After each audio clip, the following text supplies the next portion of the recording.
Monseigneur Bienvenu made his cassocks last too long. The private life of M. Muriel was filled with the same thoughts as his public life. The voluntary poverty in which the Bishop of D. lived would have been a solemn and charming sight for anyone who could have viewed it close at hand. Like all old men, and like the majority of thinkers, he slept little. This brief slumber was profound. In the morning he meditated for an hour, then he said his Mass either at the cathedral or in his own house. His Mass said, he broke his fast on rye bread dipped in the milk of his own cows. Then he set to work.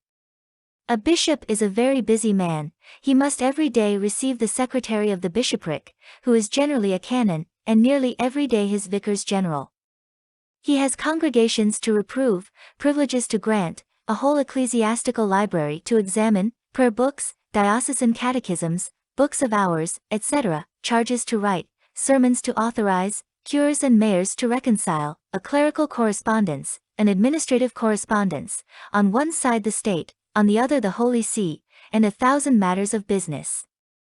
What time was left to him, after these 1,000 details of business, and his offices and his breviary, he bestowed first on the necessitous, the sick, and the afflicted. The time which was left to him from the afflicted, the sick, and the necessitous, he devoted to work. Sometimes he dug in his garden, again, he read or wrote. He had but one word for both these kinds of toil, he called them gardening. The mind is a garden, said he. Towards midday, when the weather was fine, he went forth and took a stroll in the country or in town, often entering lowly dwellings. He was seen walking alone, buried in his own thoughts, his eyes cast down, supporting himself on his long cane, clad in his wadded purple garment of silk, which was very warm, wearing purple stockings inside his coarse shoes, and surmounted by a flat hat which allowed 3 golden tassels of large bullion to droop from its 3 points. It was a perfect festival wherever he appeared.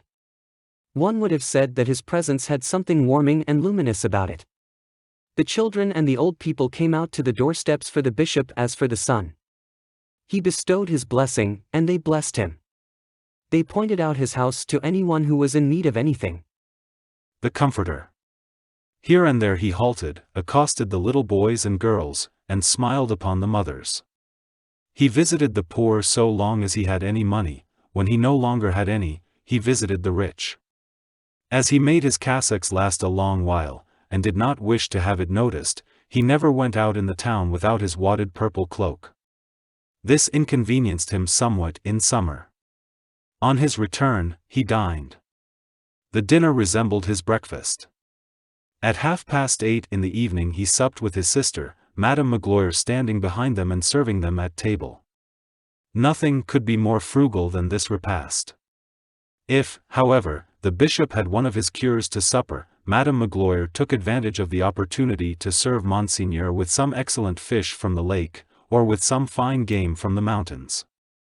Every cure furnished the pretext for a good meal. The bishop did not interfere. With that exception, his ordinary diet consisted only of vegetables boiled in water, and oil soup. Thus it was said in the town, when the bishop does not indulge in the cheer of a cure, he indulges in the cheer of a Trappist.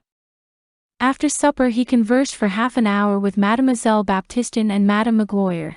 Then he retired to his own room and set to writing, sometimes on loose sheets, and again on the margin of some folio. He was a man of letters and rather learned. He left behind him 5 or 6 very curious manuscripts, among others, a dissertation on this verse in Genesis, "In the beginning, the Spirit of God floated upon the waters." With this verse he compares 3 texts, the Arabic verse which says, "The winds of God blew," Flavius Josephus who says, "A wind from above was precipitated upon the earth," and finally, the Chaldaic paraphrase of Onkelos, which renders it, "A wind coming from God blew upon the face of the waters." In another dissertation, he examines the theological works of Hugo, Bishop of Ptolemy, great-granduncle to the writer of this book, and establishes the fact that to this bishop must be attributed the divers little works published during the last century, under the pseudonym of Barleycourt. Sometimes, in the midst of his reading, no matter what the book might be which he had in his hand, he would suddenly fall into a profound meditation, whence he only emerged to write a few lines on the pages of the volume itself. these lines have often no connection whatever with the book which contains them. We now have under our eyes a note written by him on the margin of a quarto entitled Correspondence of Lord Germain with Generals Clinton, Cornwallis, and the Admirals on the American Station.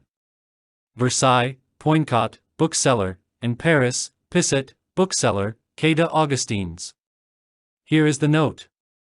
Oh, you who are.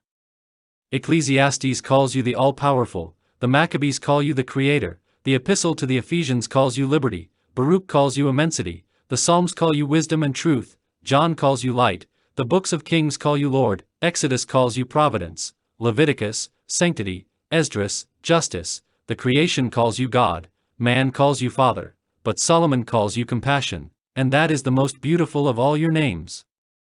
Toward 9 o'clock in the evening the two women retired and betook themselves to their chambers on the first floor, leaving him alone until morning on the ground floor.